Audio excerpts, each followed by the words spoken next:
بسم اللہ الرحمن الرحیم۔ السلام علیکم ناظرین۔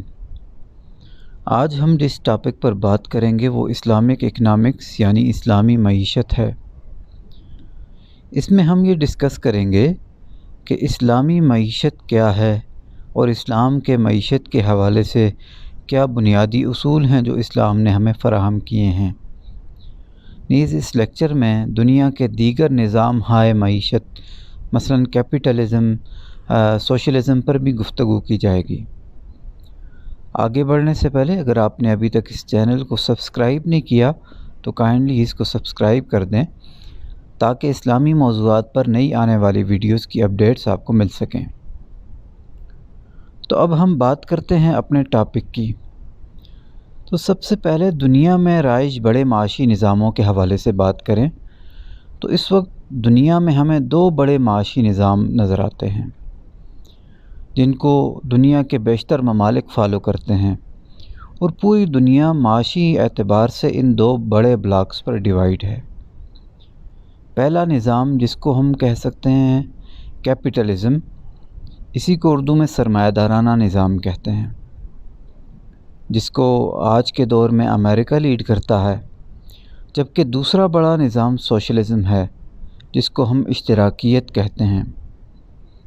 جس کو آج کے دور میں رشیا لیڈ کرتا ہے۔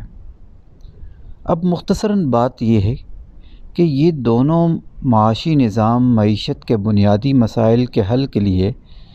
کیا بنیادی اصول فراہم کرتے ہیں۔ تو جہاں تک سوشلزم کی بات ہے یعنی اشتراکیت کی جہاں تک بات ہے تو یہ کہتے ہیں کہ پرائیویٹ اونرشپ کو یہ اپنے ہاں ڈینائی کرتے ہیں، یعنی بزنس کے اندر کوئی بھی شخص چاہے وہ کتنا ہی بڑا بزنس مین بن جائے، کتنا ہی بڑا بزنس کر لے، کتنے ہی ایسٹس وہ اپنے خرید لے، لیکن اس کے باوجود وہ اس چیز کا مالک نہیں بن سکتا، بلکہ ریاست ہر چیز کی مالک ہوگی۔ یعنی جتنے بھی سرمایہ ہے، جتنے بھی ایسٹس ہیں، جتنے بھی بزنس ہیں، جو بھی چیز ہے اس کی ایٹ دا اینڈ اونرشپ جو ہے وہ ریاست کے پاس ہوگی۔ یعنی ان کے ہاں پرائیویٹ اونرشپ کا کنسیپٹ نہیں ہے۔ دوسری چیز وہ یہ کہتے ہیں کہ آمدنی کو سب فریقوں میں ایکولی ڈسٹریبیوٹ کیا جائے گا۔ یعنی جب آپ بزنس کرتے ہیں تو بزنس کے ذریعے سے آپ کو جو انکم ہوگی تو وہ بلا کسی تفریق کے سب کے درمیان ایکولی ڈیوائیڈ کی جائے گی۔ یعنی کسی بھی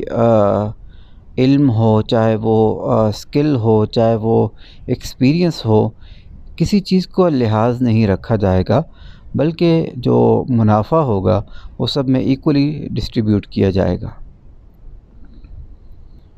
چاہے ان میں کوئی کاشتکار ہے، ڈاکٹر ہے، انجینئر ہے، ٹیچر ہے یا سائنٹسٹ ہے یا مزدور ہے، جو انکم ہوگی، جو پروفٹ ہوگا وہ سب میں ایکولی ڈیوائیڈ کیا جائے گا۔ تیسری چیز وہ یہ کہتے ہیں کہ مارکیٹ میں تمام معاملات ڈیمانڈ اور سپلائی کی بجائے پلاننگ سے طے کیے جائیں گے۔ یعنی کس شہر میں کتنی فیکٹریاں لگیں گی، کس چیز کی کتنی ملیں لگیں گی، کتنے کارخانے لگیں گے، یہ ریاست پلان کر کے ڈیسائیڈ کرے گی۔ تو اب بات کرتے ہیں کیپٹلزم کی، یعنی سرمایہ دارانہ نظام کے بنیادی اصولوں کی، جو معیشت کے جو بنیادی مسائل ہیں ان کے حل کے لیے جو کیپٹلزم تجویز کرتا ہے وہ کیا ہیں۔ ان کے ہاں پہلا اصول یہ ہے کہ یہ پرائیویٹ اونرشپ کے بارے میں یہ کہتے ہیں کہ یہ پرائیویٹ اونرشپ جو ہے یہ درست ہے، اس کی اجازت ہے۔ یعنی انسان ہر چیز کا مکمل مالک ہے، جس کو بزنس کے ذریعے جو چیز اس کی اونرشپ میں آ جاتی ہے اس سے نہ کوئی ریاست لے سکتی ہے، نہ کوئی دوسرا فریق اس سے لے سکتا ہے۔ یعنی سوشلزم کی طرح ریاست اس کی چیز اس سے زبردستی نہیں ہتھیا سکتی۔ دوسرا اصول کیپٹلزم میں وہ یہ ہے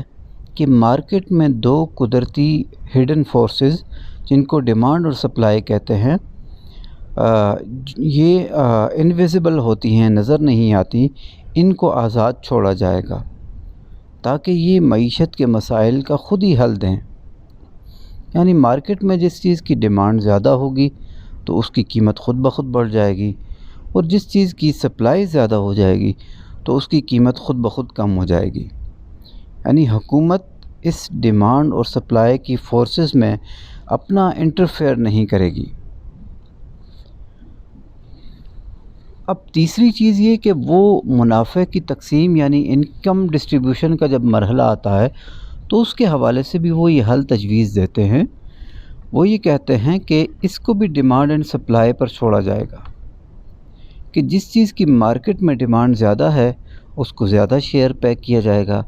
اور جس کی ڈیمانڈ کم ہے اس کا شیئر بھی کم ہو جائے گا، چاہے وہ لیبر ہو، پیسہ ہو، مشینری ہو یا زمین ہو۔ کیپٹلزم کے ہاں ایک اور بڑا اصول یہ ہے کہ بزنس کو مکمل آزادی ہوگی، یعنی بزنس مین کو مکمل آزاد رکھا جائے گا، اس کے معاملات میں دخل اندازی نہیں دی جائے گی، اس کی مرضی ہے، وہ جس چیز کا بزنس کرنا چاہے کر سکتا ہے، ریاست یا حکومت اس کو روک نہیں سکتی، اور جس چیز کی جتنی قیمت رکھنا چاہتا ہے وہ آزاد ہے، ریاست اس پر کسی بھی قسم کی پابندی نہیں لگا سکتی۔ تو ناظرین، اب اسلام کے معاشی اصولوں کے حوالے سے بات کرتے ہیں۔ سب سے پہلے تو یہ کہ اسلام نے یہ بتایا ہے کہ تمام مال، تمام بزنس، تمام ایسٹس، یہ ساری کی ساری چیزیں، ان کی حقیقی ملکیت، حقیقی اونرشپ جو ہے وہ اللہ کی ہے۔ انسان اس کے کسب اور اس کے خرچ کے حوالے سے اللہ تعالیٰ کے احکامات کا پابند ہے۔ تو اسلام نے اس حوالے سے ایک تو حلال و حرام کا کنسیپٹ دیا ہے، وہ تمام امور جن سے اللہ تعالیٰ نے منع کیا ہے یا ان کو حرام قرار دیا ہے ان سے بچنا ضروری ہے۔ تو اسلام نے ان تمام معاشی خرابیوں کا دروازہ بند کرنے کے لیے، جو سوسائٹی کو تباہی کی طرف لے کر جاتی ہیں، جو سوسائٹی کے لیے تباہی کا باعث بنتی ہیں، ان کا دروازہ بند کر کے ان کو حرام قرار دے دیا ہے۔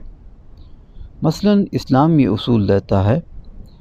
کہ جو دولت ہے وہ سوسائٹی میں گردش کرتی رہنی چاہیے تاکہ سوسائٹی کے تمام افراد تک اس کا فائدہ پہنچ سکے۔ تو اس لیے اس نے ان تمام راستوں کو حرام قرار دے دیا ہے جو سوسائٹی کی دولت کو چند لوگوں تک محدود کرتے ہیں۔ مثلا سود کو حرام قرار دیا ہے کیونکہ وہ سوسائٹی کی جو دولت ہے ان کو چند ہاتھوں تک محدود کر دیتا ہے، سوسائٹی کی اکثریت اس سے فائدہ نہیں اٹھا سکتی۔ اسی طرح گیمبلنگ، جوئے کی وہ تمام صورتیں جو دولت کو محدود کرتی ہیں ان کو حرام قرار دیا گیا ہے۔ اسی طرح اسلام دیگر معاشی خرابیوں مثلا ذخیرہ اندوزی کو حرام قرار دیتا ہے، وہ دھوکہ دہی کی بنیاد پر ہونے والے بزنس ایگریمنٹ کو حرام قرار دیتا ہے، اور وہ چیزیں جن کا بزنس فحش قسم کی ہوں یا سفلی جذبات کو بڑھا کر ناجائز طریقے سے دولت کمانے کا ذریعہ بنے، ان کو بھی حرام قرار دے کر ان کا راستہ بند کرتا ہے۔ اس کے علاوہ سوسائٹی کی وہ تمام معاشی خرابیاں جن کا اثر پوری سوسائٹی پر پڑتا ہے، مثلا رشوت کا لین دین ہو، امانت میں خیانت ہو، جھوٹ بول کر تجارت کرنا ہو، یا چوری ہو، ظلم ہو، زبردستی کسی کی چیز پر قبضہ کرنا ہو، غرر ہو، انسرٹینٹی ہو، گداگری ہو، یہ تمام معاشی خرابیاں ان سے منع کیا گیا ہے اور ان کو حرام قرار دیا گیا ہے۔ اس کے علاوہ اسلام مارکیٹ میں موجود جو انویزیبل فورسز ہیں، جو قدرتی طاقتیں ہیں، ڈیمانڈ اینڈ سپلائی، ان کے قوانین کو تسلیم کرتا ہے، اور جیسا کہ کیپٹلزم کہتا ہے کہ مارکیٹ کی فورسز جو ہیں ان کو آزاد رکھا جائے تاکہ وہ ان کے حوالے سے کوئی پابندی نہیں لگانی چاہیے۔ تو اسلام بھی یہی بات کہتا ہے کہ آپ صلی اللہ علیہ وسلم کے پاس جب لوگوں نے اس بات کے حوالے سے کہا کہ آپ مارکیٹ میں جا کے پرائسز فکس کر دیں، تو تو آپ صلی اللہ علیہ وسلم نے پرائسز کو فکس نہیں کیا، بلکہ اشارہ اسی چیز کی طرف دیا کہ اللہ ہی ہے، یعنی اللہ کا نظام ہی ہے مارکیٹ کے اندر جو خود ہی پرائسز کو فکس کر دے گا۔ یعنی اگر کسی چیز کی ڈیمانڈ زیادہ ہوگی تو اس کی پرائس آٹومیٹیکلی زیادہ ہو جائے گی، اور جس کی سپلائی جو ہے وہ زیادہ ہو جائے گی تو اس کی ڈیمانڈ کم ہو جائے گی تو اس کی پرائس کم ہو جائے گی۔ تو یہ ایک فطری نظام ہے، قدرتی قوانین ہیں جو ہمیں نظر نہیں آتے ڈیمانڈ اور سپلائی کے، تو اسلام ان کو تسلیم کرتا ہے اور وہ کہتا ہے کہ ان کو آزادانہ طریقے سے کام کرنا چاہیے۔ یعنی ایسا بھی نہیں ہونا چاہیے کہ جیسے بعض سوسائٹیوں میں، جیسے ہمارے ملک میں یا دیگر ممالک میں جو بڑے بزنس مین ہیں وہ ڈیمانڈ اینڈ سپلائی کا جو نیچرل پروسیس ہے اس کو ڈسٹرب کرتے ہوئے چند لوگ جو بڑے بڑے مل اونر ہیں، چاہے وہ چینی کے ہیں یا آٹے کے ہیں، تو وہ 10 20 50 لوگ ایک ٹیبل پر بیٹھ کر چیزوں کو پرائسز کو فکس کر دیتے ہیں اور ذخیرہ اندوزی کر لیتے ہیں مصنوعی طریقے سے، اور اس کے نتیجے میں پرائسز جو ہیں وہ ڈبل ہو جاتی ہیں، تو جس کا اثر مارکیٹ پر پڑتا ہے۔ تو یہ جو ڈیمانڈ اینڈ سپلائی کے جو نظام کو ہائی جیک کر کے، قدرتی نظام کو ہائی جیک کیا جاتا ہے اور اس کی بنیاد کے اوپر مارکیٹ کو ڈسٹرب کیا جاتا ہے، تو ایسی چیزوں کے حوالے سے اسلام یہ بات کرتا ہے کہ پھر اس کے اوپر کوئی چیک اینڈ بیلنس ہونا چاہیے، تاکہ جو چند طاقتور لوگ یا چند سرمایہ دار لوگ اٹھ کر اس چیز کا ڈیسیژن نہ کریں، بلکہ ڈیمانڈ اینڈ سپلائی کی جو ہڈن فورسز ہیں، اس کے جو قوانین ہیں، ان کو آزادانہ طریقے سے مارکیٹ کے اندر اپنا رول پلے کرتے دینا چاہیے۔ تو